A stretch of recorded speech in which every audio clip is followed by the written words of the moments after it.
शालेय शिक्षण व क्रीडा विभागाने रोज नवीन GR काढून शिक्षकांची कुठंतरी पिळवणूक केल्याचं दिसतंय. कारण आपण या व्हिडिओमध्ये पाहणार आहोत, जर नवीन शासन निर्णय येऊ पाहत आहे तो म्हणजे शिक्षकांच्या परीक्षा होणार आहेत. मित्रांनो, शिक्षक होण्यासाठी सुद्धा आजपर्यंत शिक्षकांनी 10वी 12वी graduation, post graduation, set, net, PhD, त्याचबरोबर TET 1, TET 2, CTET 1, CTET 2 एवढ्या परीक्षा दिल्यानंतर सुद्धा TAT ही परीक्षा घेऊन कुठंतरी शिक्षक भरती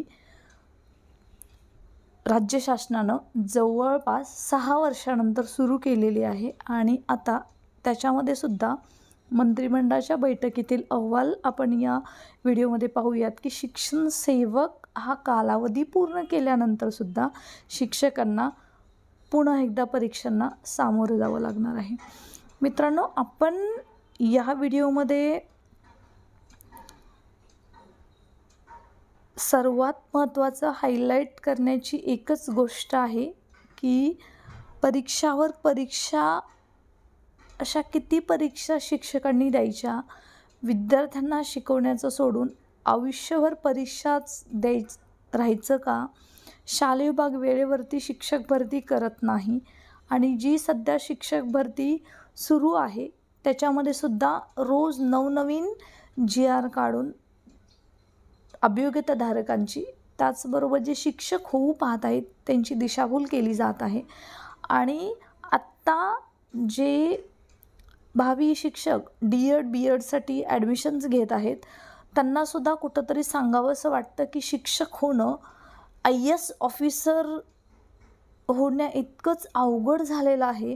त्यांनासुद्धा 3-4 परीक्षा दिल्या एकाच स्लॉटमध्ये की ते IAS ऑफिसर होऊ शकतात, परंतु शिक्षक होणं तेवढंसं सोपं राहिलेलं नाही आहे. मित्रांनो, चॅनलवर नवीन असाल तर सबस्क्राईब करा आणि टेलिग्राम चॅनलसुद्धा जॉईन करा. नमस्कार, मी प्राध्यापक ॲडव्होकेट बालुशा माने. आपल्या सर्वांचं यूट्यूब फॅमिलीमध्ये पुन्हा एकदा स्वागत. मित्रांनो, आपण या व्हिडिओमध्ये पाहतोय की 31 ऑगस्टचा जवळपास जी काही 26 जुलै 2024ची जी बैठक झालेली आहे त्याच्यामध्येच हा निर्णय घेण्यात आलेला आहे. आणि तो म्हणजे डायरेक्ट आपण निर्णयावरती जाऊयात. शिक्षण सेवकाचा कालावधी 3 वर्षाची सेवा झाल्यानंतर त्यांची परीक्षा घेण्यात यावी. त्यानंतर त्यांना सेवेत कायम करण्यात यावे. परीक्षा परिषदेने त्यांची परीक्षा घ्यावी याबाबत प्रस्ताव तयार करावा. मित्रांनो, म्हणजे खरंच सहनशीलतेचा हाईट होते की शिक्षण सेवक एकतर कालावधी पूर्ण करायचा आहे. शिक्षण सेवकासाठी तुटपुंज मानधन 3 वर्ष वरती करावं लागतं. आणि ही जी शिक्षण सेवक ही कन्सेप्ट आहे ती फक्त गुजरात आणि महाराष्ट्रामध्ये आहे. बाकीच्या कोणत्याही स्टेटमध्ये शिक्षकांची एवढी पिळवणूक केली जात नाही. आणि हे असतानासुद्धा शिक्षण सेवक हे रद्द करायचं सोडून, शिक्षक सेवकांचा कालावधी कमी करायचं सोडून त्यांनी 3 वर्ष शिक्षण सेवक म्हणून काम करायचं आहे. प्राथमिकसाठी 1 ते 5 साठी 16,000, 6 ते 8 साठी 18,000 आणि 9 ते 12 साठी 20,000 वरती 3 वर्ष दरमहा अशा पद्धतीने काम करून सध्याच्या एवढ्या महागाईच्या काळातसुद्धा नंतर त्यांना कायम करायचं. आणि कायम करताना मात्र परीक्षा परिषद म्हणजे अर्थातच SCRTने त्यांची परीक्षा घ्यावी या संदर्भात सध्या प्रस्ताव बनवण्यासाठी सांगण्यात आलेला आहे. आणि मित्रांनो, हे अर्थातच सप्टेंबर महिन्यामधला हे जे बैठकीचं इतिवृत्तांत आहे आणि त्याच्यावरचं जे आता त्याच्यावरती कार्यवाहीसुद्धा सुरू झालेली आहे असं आपल्याला दिसतंय. तर थोडक्यात काय, आता याच्यावरती कार्यवाही सुरू झालेली आहे म्हणजे अर्थातच आता नंतर शिक्षण सेवक म्हणून जवळपास 15 ते 16,000 शिक्षकांची भरती पहिल्या टप्प्यामध्ये राज्यामध्ये सुरू झालेली आहे. दुसरा टप्पा अजून बाकी आहे, तो पूर्ण करायचाच आहे. आणि त्याच्या अगोदर शिक्षकांनी विद्यार्थ्यांना शिकवायचं सोडून सतत त्यांच्या डोक्यावरती टांगती तलवार असणार आहे, ती म्हणजे तुम्हाला पुन्हा एकदा परीक्षेला सामोरं द्यायचं आहे. अर्थातच शिक्षक आहेत, परीक्षा देणं म्हणजे चुकीचं नाही आहे किंवा परीक्षा घेणं म्हणजे चुकीचं नाही आहे. ते तेवढे सक्षम आहेत, परीक्षा देऊ शकतात, विद्यार्थ्यांच्या जशा त्या परीक्षा घेऊ शकतात. परंतु त्यांची कंटिन्यू करताना त्यांचा तो क्रायटेरिया आहे तो नसावा. परीक्षा जरी घेतली तरी त्यांचं अपडेशनसाठी ती परीक्षा असावी, परंतु त्याच्यामध्ये त्यांना परीक्षेमध्ये जर फेल झालं तर त्यांना बाद करण्यात येईल असं काहीतरी नवीन शालेय विभागानं काढलं तर मात्र या जो निर्णय आहे त्याच्या विरोधात नक्कीच अजून कोर्टामध्ये याचिका पडतील. आणि सर्वात महत्त्वाचं, शिक्षण सेवक ही जाचक अटच मूळतः चुकीची आहे आणि ती अट असतानासुद्धा अजून त्याच्यावरती नवीन अट लादली जाते. मग शिक्षकांनी तरी सहन करायचं किती?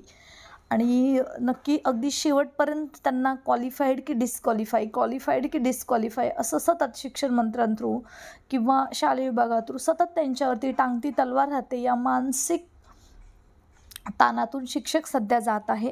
आता आपण ही न्यूजसुद्धा पाहूयात. नोकरी टिकवायची आहे ना, मग द्या पुन्हा परीक्षा. कालावधी पूर्णत्वानंतर शिक्षक सेवकांसाठी शासनाचा घाट आणि या निर्णयास विरोध होतोय. आणि मित्रांनो, विरोध व्हायलाच हवा, कारण शिक्षण सेवक हे रद्द करण्याऐवजी मात्र शिक्षकांची पुन्हा एकदा परीक्षा घेण्याचा घाट शासनाने घेतलेला आहे.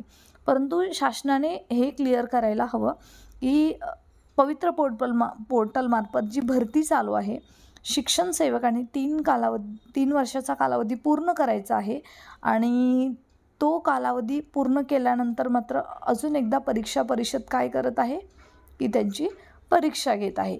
मग मला सांगा, त्यामुळे TET अथवा टेट देऊन पवित्र पोर्टलमार्फत भरती झालेल्या शिक्षण सेवकावर नोकरी वाचवण्यासाठी पुन्हा एकदा सामोरे जावे लागणार आहे.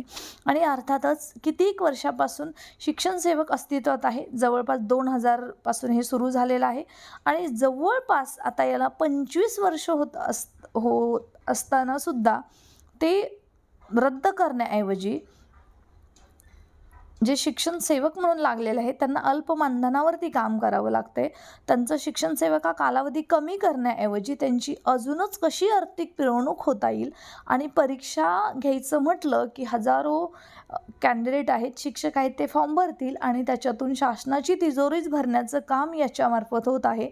आणि नोकरी टिकवायची आहे म्हणजे परीक्षेमध्ये पास व्हायलाच हवं, नोकरी लागायची आहे म्हणजे परीक्षेमध्ये पास होतो आपण, परंतु टिकवायची असेल तरीसुद्धा परीक्षा हे कितपत योग्य आहे याचं उत्तर शालेय विभागाला द्यायलाच लागेल.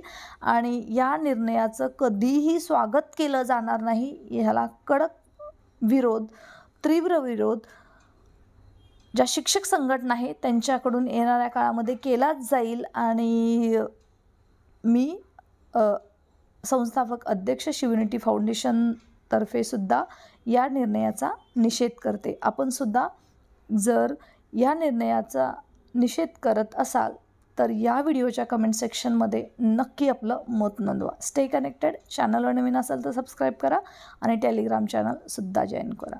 Thanks for watching.